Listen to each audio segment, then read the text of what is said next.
Market King will be going into the Preakness as a fresh face for the coach, Wayne Lucas, and we've seen in relatively recent times the coach be able to come through and score an upset in the Preakness. Did so with Oxbow back in 2013. It'll be interesting to see what kind of trip Market King works out, and just when you look at it, it's very difficult to really make a major case for this horse. Clearly, they paid a hefty price for him back at the Keeneland September 2017 sale. They paid $550,000 for him. The pedigree is pretty solid, but he just hasn't really taken a tremendous step forward here through 8 lifetime starts. He is only a maiden winner thus far. That maiden victory came going a mile and 16th at Oaklawn, but he only earned a 73 buyer that day. There was moisture in the track, so perhaps he would move up if you ended up with some sort of a wet track for the Preakness here coming up on Saturday. We're going to go back to his run 2 starts back, which from a figure standpoint, is actually the best race he has run to date. That was the Grade 2 Rebel. You're going to see, look, he's in with some toughies. You see Omaha Beach, you see Game Winner, and right in here, this is Market King. It looks like he's going backwards.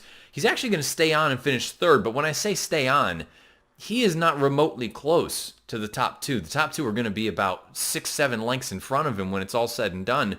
I think this is a fine effort from Market King. I don't think it's good enough to win a race like the Preakness. Heck, I don't think it's good enough to be competitive in a race like the Preakness. You're looking at Market King if you want to make a case for him and say perhaps the pace is a little bit on the more moderate side. He can be forwardly placed. He has Wayne Lucas in his corner. That should be to his advantage.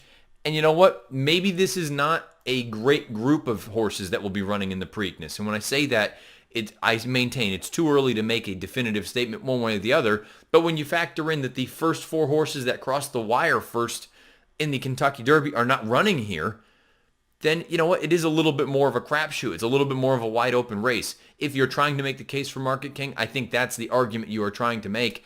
Having said that, following that Rebel effort, he came back in the Bluegrass and he just laid a complete egg. It's difficult for me to make a real case for Market King, but if you like him and for some reason he wins, you're going to get paid because he's going to be a giant price in this year's Preakness.